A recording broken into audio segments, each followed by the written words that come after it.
Hello viewers, myself is Dr. Neeta and you are watching my channel Learn Literature with Dr. Neeta. So let us begin today's topic.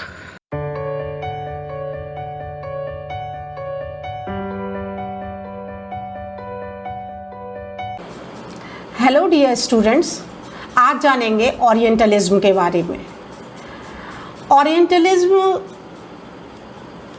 Title से जो book है वो Edward Said ने लिखी, जो पैदा हुए थे 1935 में और उन्होंने ये बुक लिखी 1978 में।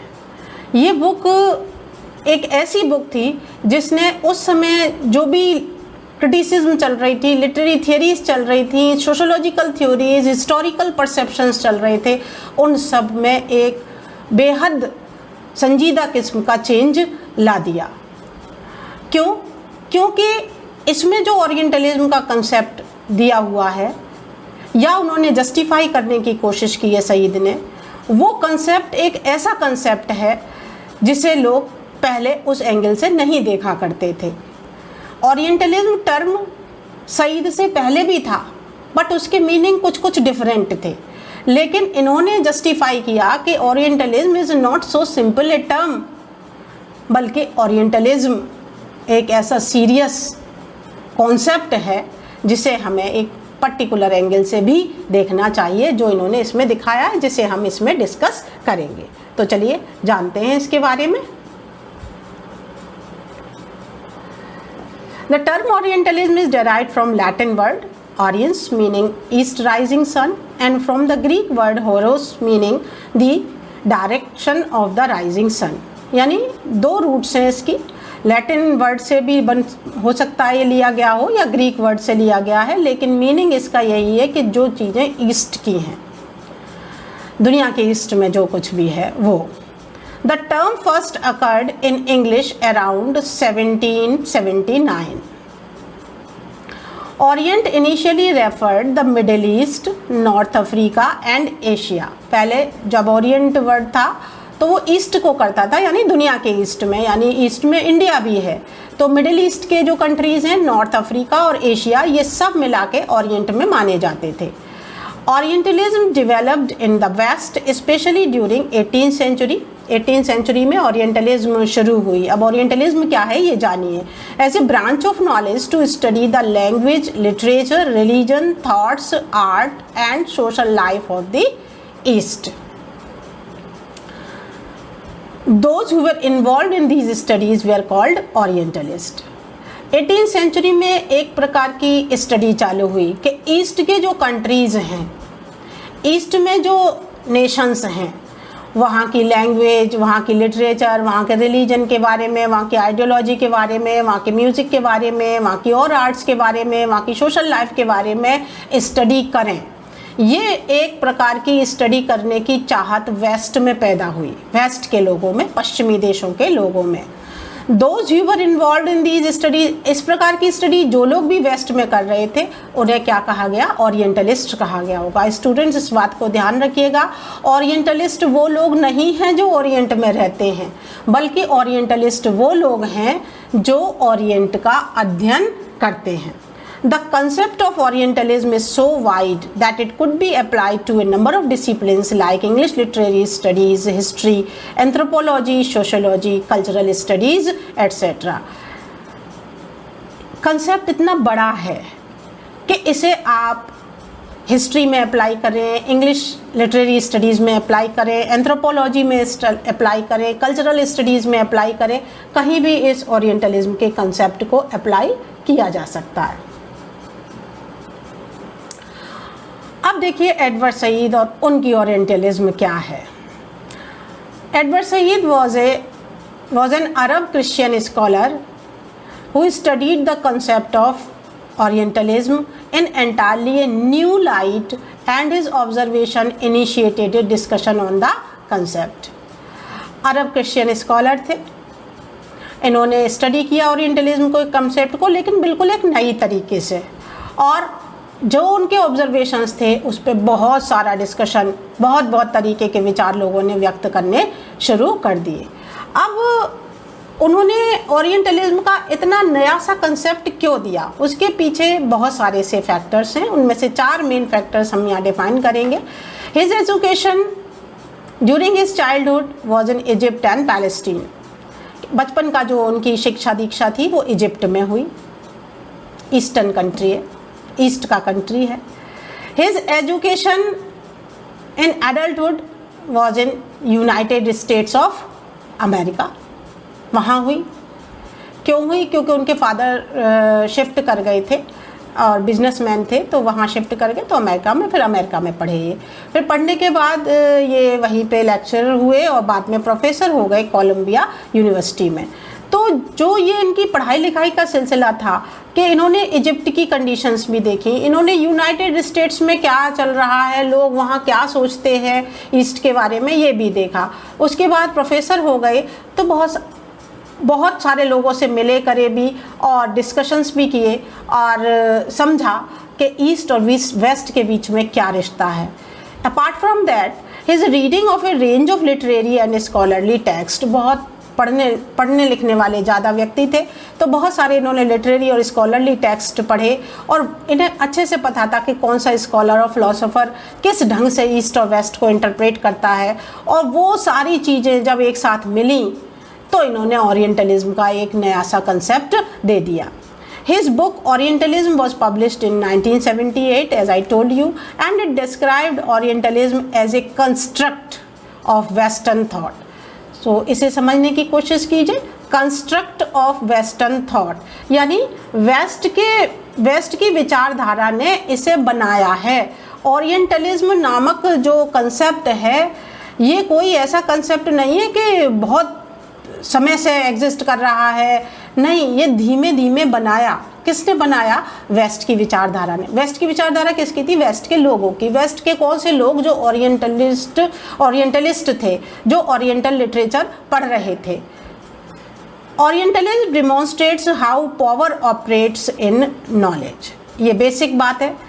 इसमें ये बात बताई गई है कि कैसे जिसके पास नॉलेज है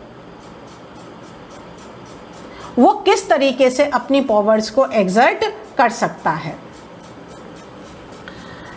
now see the development of the concept. Traditionally orientalism had been a discourse of the west about the east, depending on the study of literary, topographical, anthropological, historical, sociological texts of east, those have been accumulating there since the renaissance. Renaissance के period से east के बहुत सारे से text, east के मतलब east के countries के बहुत सारे से टेक्स्ट, लिटरेरी थे, एंथ्रोपोलॉजिकल थे, हिस्टोरिकल थे, सोशलॉजिकल थे, वो वेस्ट में पड़े हुए थे। अब क्या हुआ कि वेस्ट के लोगों ने सोचा कि चलो इन्हें पढ़ते हैं, तो वो उन्हें पढ़ने लग गए और पढ़ने के बाद उन्होंने अपने विचार बनाए ईस्ट के बारे में, और वही विचार ओरिएंटलिज्म है। तो ये कौन सी बड़ी बात हुई? जो पढ़ेगा वो विचार तो बनाएगा ही, लेकिन नहीं, ये तो एक साधारण बात है। एडवर्ड सईद भी मानते हैं कि जो पढ़ेगा वो विचार बनाएगा ही, या जो स्टडी करेगा या रिसर्च करेगा विचार बनाएगा ही, लेकिन वो विचार किसी सॉलिड थ्योरेटिकल बैकग्राउंड पे नहीं बने हैं, वो आर्बिट्रेरी विचार हैं, इनके मन की मर्जी से बना लिए। एक मन में ये बात सोच के बना लिए कि नहीं वो लोग तो नहीं अनसिविलाइज्ड ही हैं, पढ़े लिखे तो हैं नहीं, आता तो उनको कुछ है नहीं, ऐसे करके उन्होंने अपने मन में विचार बना लिया कि ईस्ट के लोग हमसे किसी भी तरीके से इन्फीरियर हैं हर चीज़ में। There was a fashion during 18th century to imitate Oriental art, the impressions of which could be seen in Western clothing, literature, music and furniture. Now what happened? पहले तो इन्होंने स्टडी किया, स्टडी के बाद इन्होंने क्या किया? ड्यूरिंग 18th सेंचुरी जो भी ओरिएंटल आर्ट थी, चाहे वो म्यूज़िक से रिलेटेड है, पोइट्री से रिलेटेड है, ड्राइंग से रिलेटेड है, उसको इमिटेट करना शुरू किया, उसको नकल करने लगे। आप उस समय की बहुत सारी सी पेंटिंग्स देखेंगे जिसमें इन्होंने ईस्ट को दर्शाया है, और अब उन पेंटिंग्स के जरिए, उन पोएम्स के जरिए, उन स्टोरीज़ के जरिए, उस म्यूज़िक के जरिए, पहले तो ओरिएंटलिस्ट कुछ लोग थे लेकिन धीमे धीमे जब उन लोगों ने अपनी ओरिएंटलिज्म के एक्सप्रेशंस देने शुरू करे आर्ट में, म्यूज़िक में, लिटरेचर में, तो वो ओरिएंटलिज्म धीमे धीमे बाकी सारे लोगों तक भी पहुंच गई और लोगों के मन में ओरिएंट के बारे में एक इमेज बन गई। अब ये समझिए कि इमेज कैसी बनी, जैसी कि ओरिएंटलिस्ट्स ने दिखाई थी। और ओरिएंटलिस्ट ने कौन सी इमेज दिखाई थी? जो उन्होंने पढ़ी थी। और पढ़ने में पूरा ट्रुथ समझ में नहीं आता, आधी अधूरे ज्ञान के आधार पे उन्होंने एक परसेप्शन बना लिया, एक कॉन्सेप्ट बना लिया कि ईस्ट के लोग तो होते ही ऐसे हैं। During 19th century, Orientalist scholar translated the writing of the Orient into English based on the idea that an effective colonial downfall requires knowledge of colonial people. 19th century में वो सारे जो टेक्स्ट उन्होंने पढ़े थे उस समय, उनका ट्रांसलेशन इंग्लिश में करना शुरू किया ताकि सारे लोग उस इंग्लिश ट्रांसलेशन को पढ़ सकें और ये जान सकें कि ईस्ट के लोग कैसे हैं। और ये उन्होंने एस्टेब्लिश कर ही दिया था कि ईस्ट के लोग तो भाई सिविलाइज्ड नहीं हैं और हमसे इन्फीरियर हैं। तो इस तरीके से उन्होंने जो इमेज प्रस्तुत की वो एक तरीके से एक ऐसी स्ट्रेटेजी थी जिसके ज़रिए वो लोग ईस्ट के ऊपर, उसमें इंडिया भी है, ईस्ट के ऊपर अपना एक आधिपत्य, अपना एक डोमिनेंस स्थापित करना चाहते थे। Besides his composition of poems, stories, plays on the themes related to the life of people of Orient, creation of painting depicting the Orient culture, अब वही पेंटिंग्स बनने लगी, म्यूज़िक होने लगा, लेकिन पेंटिंग्स में जो दर्शाया जाता था वो ओरिएंट की पूरी और सही पिक्चर नहीं थी। वो तो ये एस्टेब्लिश करने में लगे हुए थे कि it is the place of nudity, it is the place of snake charmers, it is the place of uncivilised people. Gradually constructed an image of orient in the eyes of the people of the west. West के लोगों के मन में उन्होंने स्थापित कर दी कि ये ऐसे लोग हैं। Said challenged this traditional definition of Orientalism and pointed out that under the pretext of studying text from the East, Europeans defined themselves as the superior race compared to the Orientals and they justified their colonization by this concept. Saeed ने कहा कि नहीं, ये सिर्फ पढ़ नहीं रहे हैं ईस्ट के लिटरेचर को और जान नहीं रहे हैं वहाँ के कल्चर को, बल्कि इस पढ़ने के आड़ में ये क्या करना चाह रहे हैं, अपने को सुपीरियर सिद्ध करना चाह रहे हैं कि हम ओरिएंटल्स से सुपीरियर हैं। और जब हम सुपीरियर हैं तो हमारा पूरा हक बनता है कि हम इनके ऊपर अपनी मास्टरी करें, हम इन्हें सही दिशा दिखाएं, हम इन्हें सही करें। तो एक तरीके से इन्होंने एक ऐसा ताना बाना बुन लिया जिसके ज़रिए ये ईस्ट के ऊपर अपनी पावर्स को एस्टेब्लिश कर सकें। From the beginning of the 19th century until the end of the World War II, France and Britain dominated the Orient and Orientalism, and since World War America has dominated the Orient. देखिए, जब तक world war second नहीं हुआ था, France और Britain के लोग ऐसा कर रहे थे कि वो अपने ओरिएंटलिज्म को ओरिएंट्स के ऊपर अप्लाई करने की कोशिश कर रहे थे। वर्ल्ड वॉर के बाद उनकी कंडीशंस उतनी स्ट्रॉन्ग नहीं रही, लेकिन उसके बाद अमेरिका ने उनका स्थान ले लिया और वो आज भी ईस्ट को आज तक भी किन्हीं ना किन्हीं रूप में डोमिनेट करने की बात करता है। Now introduction. ओरिएंटलिज्म जो बुक लिखी गई है, it is quite a exhaustive book from 500 pages, more than 500 pages, और बहुत सारे कोट्स हैं, बहुत सारे से स्कॉलर्स, फिलोसोफर्स की ओपिनियंस हैं उसमें। और उससे पहले एक इंट्रोडक्शन पार्ट दिया गया है, उसको डिफाइन कर रहे हैं हम। In it he says Orient was almost A European invention and it had been constructed historically to serve Europe, the repercussions of which could be seen even today। ये वही बात है जो मैं बता चुकी आपको कि ये यूरोपियन लोगों की बनाई हुई एक चीज़ है और हिस्टोरिकली यानी धीमे धीमे करके रिपीटेडली उसी इमेज को परकुलेट करके इन्होंने ये बनाई है और जिसके परिणाम आज भी देखे जा सकते हैं। He explains that the Orient has helped to define Europe as its contrasting image, idea, personality and experience।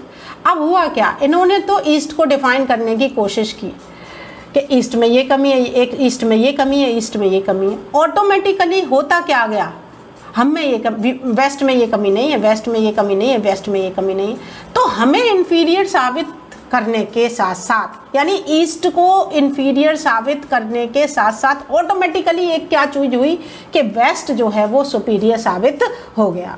He alludes to Michel Foucault's concept of discourse to justify that Orientalism is a Western style for dominating, restructuring and having authority over the Orient. जिस समय orientalism Edward Said ने लिखा, उस समय Michel Foucault और Jacques डरीडा, ये दो French philosophers थे, इनके आइडियाज़ बहुत प्रोमिनेंटली दिखाई देते थे। जैक्स डरीडा की theory of deconstruction and Michel Foucault के आइडियाज़ ऑन पोस्ट स्ट्रक्चरलिज्म, इनसे एडवर्ड सईद बहुत ज़्यादा प्रभावित है और इस ओरिएंटलिज्म में उसका प्रभाव साफ साफ दिखाई देता है। और मिशेल फूको के अनुसार इन्होंने बताया कि ये सिर्फ एक वेस्टर्न स्टाइल है जिसमें वेस्टर्न लोगों ने ओरिएंट को यानी ईस्टर्न पीपल को डोमिनेट करने की कोशिश की है, बार बार रीस्ट्रक्चरिंग करके उसकी बार बार बदलाव करते हैं, मतलब कोई इमेज फिर उसे और बेहतर बनाने के लिए, उस और बेहतर बनाने के लिए, और अल्टीमेटली ये जस्टिफिकेशन कि east is inferior to the west. Now try to understand the meaning of Orientalism. Orient is an idea. Basically Orient एक idea था that has a history and a tradition of thought, imagery and vocabulary that have given it reality. लेकिन धीमे धीमे उसके साथ बहुत सारी चीज़ें जुड़ती गई। क्यों? क्योंकि लोग उसे स्टडी कर रहे हैं, उसके बारे में कह रहे हैं, उसकी भी एक अपनी हिस्ट्री होने लगी, उसके भी अपना ट्रेडिशन ऑफ थॉट होने लगा, उसकी भी अपनी एक वोकैबुलरी होने लगी उस आइडिया की भी, और ultimately that idea got converted into the reality. Orientalism book में एडवर्ड सईद ने इन्हें 3 एंगल्स से, 3 तरीके से डिफाइन करने की कोशिश की है। One is academic, another is imaginative और the general, or third is the historical or the material, and this we would see in the next slide. So try to understand the academic meaning. Anyone who teaches, writes or conducts research about the Orient either on its specific or general aspect is an Orientalist. ये मैंने बता ही दिया कि orientalist कौन है, जो study कर रहे हैं ओरिएंट की, रिसर्च कर रहे हैं ओरिएंट पे, ओरिएंट को पढ़ा रहे हैं, ओरिएंट के बारे में लिख रहे हैं, वो ओरिएंटलिस्ट हैं। अब इनिशियली ये एक एकेडमिक फील्ड में शुरू होने वाली चीज़ थी। ओरिएंटलिस्ट जो कुछ भी कहते हैं या जो कुछ भी करते हैं उसे ही ओरिएंटलिज्म कहते हैं एकेडमिकली, क्योंकि पहले वो कर ही क्या रहे थे, हमारे ईस्ट के लिटरेचर को पढ़ रहे थे, कल्चर को देख रहे थे और उसके बाद अपनी ओपिनियन दे रहे थे। तो उन्होंने जो कुछ भी कहा और किया वो ओरिएंटलिज्म है एकेडमिकली अगर देखें। अब जनरल एस्पेक्ट में देखें तो orientalism is a style of thought, एक तरीके की सोचने का तरीका है, based upon ontological and epistemological theories. ये ऑन्टोलॉजिकल एंड एपिस्टेमोलॉजिकल थियरीज जो हैं ह्यूमन नेचर की स्टडी के ऊपर बेस्ड होती हैं, और उस आधार पे इन ओरिएंटलिज्म क्या है, उन थ्योरीज के आधार पे इन्होंने सिद्ध कर दिया कि भाई ओरिएंटलिज्म के हिसाब से हम ये कह सकते हैं कि ओरिएंट और ऑक्सीडेंट के बीच में बहुत अंतर है। यानी on the basis of the theories, these Orientalism is justifying that there is a distinction between the Orient and the Occident, कि Orient और Occident के बीच में बेसिक अंतर है। Now the historical meaning. Orientalism is a construct created gradually by the Orientalist, कि Orientalism क्या है, construct है, कोई चीज़ है, कोई परसेप्शन है जो धीमे धीमे बनाया गया। किसने बनाया? ओरिएंटलिस्ट ने। कुछ कहा फिर उसके बाद कुछ कहा, इस तरीके से पूरी एक थ्योरी वीव हो जाती है। उन्होंने making statement about is statement दिए, अपने व्यूज़ ऑथराइज किए, डिस्क्राइब किया, टीच किया, थ्योराइज किया और अल्टीमेटली सिद्ध कर दिया क्या? Orientalism is a Western style adopted for dominating, restructuring and exerting authority over the Orient. कि एक वेस्टर्न स्टाइल है। एडवर्ड सईद कहते हैं कि हिस्टोरिकली ये बात प्रूव की जा सकती है कि ये उनके डोमिनेट करने का तरीका था और अपनी अथॉरिटी ओरिएंट के ऊपर दिखाने का एक तरीका था। उन्होंने हिस्टोरिकल बहुत सारे से रेफरेंसेस दिए हैं जिससे ये सिद्ध किया जा सकता है। Now Orientalism, the concept. Edward Said also quotes Gramsci's concept of hegemony in understanding the pervasiveness of Orientalist construct and representation in Western scholarship and reporting and their relation to the exercise of power over the Orient. तो उन्होंने बताया कि किस Gramsci का concept hegemony का लेके बताया कि ये जो ओरिएंटलिज्म का आइडिया है ये कंस्ट्रक्ट तो है और इट इज़ परवेसिव, चारों तरफ फैल गया और इसके ज़रिए उन्होंने क्या किया, ओरिएंट के ऊपर पावर एक्सरसाइज करने के तरीके ईजाद कर लिए। Orientalism developed into a powerful system of control affecting multi dimensional field. अब ऐसा नहीं था कि they were having power merely in academic field, बल्कि वो सिस्टम ऐसा डेवलप किया, ओरिएंटलिज्म का कंसेप्ट ऐसे डेवलप किया कि उसने बहुत सारी चीज़ों को प्रभावित किया, जैसे मिलिट्री, लिटरेरी फील्ड्स वो तो है ही, political, cultural, administrative and literary theories etcetera, वो सब प्रभावित हुई ओरिएंटलिज्म का कंसेप्ट आते ही। And they all endeavoured together to establish Europe's superiority over the orient. और अल्टीमेटली उन्होंने इन सारी चीज़ों में पावरफुल होने के बाद ये सिद्ध कर दिया कि यूरोप तो ओरिएंट से किसी भी तरीके से हर मामले में सुपीरियर है। ये जो कंसेप्ट है ये यहाँ इंट्रोडक्टरी पार्ट में समझाया गया है। लेटर ऑन अच्छी बुक है और अच्छे सारे पेजेस हैं उसमें, और लेटर इन्होंने इन सारी चीज़ों को एग्जाम्पल्स के साथ एडवर्ड सईद ने जस्टिफाई किया है। Orientalism has acquired so authoritative position that no one writing, thinking or acting on the Orient could do so without taking account of the limitations on the thought and actions imposed by Orientalism. Now, this is a very significant point. When the concept of Orientalism was established, it was made pervasive और सारे लोगों को उसके बारे में waste के सारे लोगों को वही इमेज, वही कंसेप्ट जब पता लग गया, तो अब जो कोई भी लिखता था या सोचता था या करता था, वेस्ट का कोई भी व्यक्ति कुछ लिखता था ओरिएंट के बारे में, तो उसके पास वो पहले से सेट इमेजेस दिमाग में ज़रूर आती थी और वो उन्हीं के आधार पे अपनी आगे की सारी चीज़ें लिखता था। कहने का मतलब ये जो इमेजेस बनी वो उनके दिमाग में इतनी डीपली इनग्रेन्ड हो गई कि अगर वो कुछ भी करते हैं आगे तो वो इमेजेस उनके साथ चलती हैं और वो चीज़ों को उसी लाइट में इंटरप्रेट करने लगे। बहुत सारे से पोइट्स और ड्रामेटिस्ट इन्होंने बताए हैं एडवर्ड सईद ने, जैसे फॉर एग्जांपल कीट्स को लें कि उन्होंने जो कुछ भी लिखा ओरिएंटलिज्म के बारे में, बट वो फिक्स इमेज जो ओरिएंटलिस्ट ने क्रिएट की थी उनके दिमाग में कहीं ना कहीं रही। Now see this oxidant Orient dichotomy कि कैसे सिद्ध करा कि वेस्ट और ऑक्सीडेंट और ईस्ट या ओरिएंट कुछ भी कह ले कैसे अलग है। वेस्ट तो कहते हैं कि भाई हमारा ये सेल्फ है, ये तो हमारा है, ओरिएंट तो उनका है। वेस्ट के लोग सिविलाइज्ड और रिफाइंड हैं, ओरिएंट के अनसिविलाइज्ड और बार्बरिक है।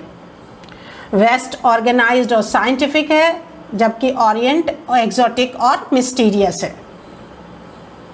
स्नेक चार्मर्स हैं, यहाँ जादू टोने होते हैं। यहाँ ऑक्सीडेंट प्रोग्रेसिव है, यानी प्रगतिवादी है, बढ़ने की बात करता है, जबकि ये तो पुरातन खंडी लोग हैं। ओरिएंट वाले बैकवर्ड और प्रिमिटिव हैं। सिविलाइज्ड अनसिविलाइज्ड आप जानते हैं कि वेस्ट वाले सभ्य हैं, वो असभ्य हैं। Edward Said argues that Europeans divided the world into two parts. Edward Said कहते हैं कि ओरिएंटलिस्ट ने तो दुनिया को दो पार्ट में बांट ही दिया। द ईस्ट, जिसे आप ओरिएंट कह सकते हैं, जिसकी क्वालिटीज़ लिखी हुई हैं, और वेस्ट जिसे आप ऑक्सीडेंट कहते हैं, जिसकी क्वालिटीज़ भी लिखी गई हैं। और इस तरीके से ईस्ट जो है बहुत इन्फीरियर है किससे, वेस्ट से। सो इस ओरिएंटलिज्म के कंसेप्ट से एडवर्ड सईद ने वेस्ट की हेजिमनी को ओवर द ईस्ट, यानी कैसे अपनी पावर में वो ईस्ट को दबा के रखना चाहता है, ये जस्टिफाई कर दिया। So thanks for patience listening.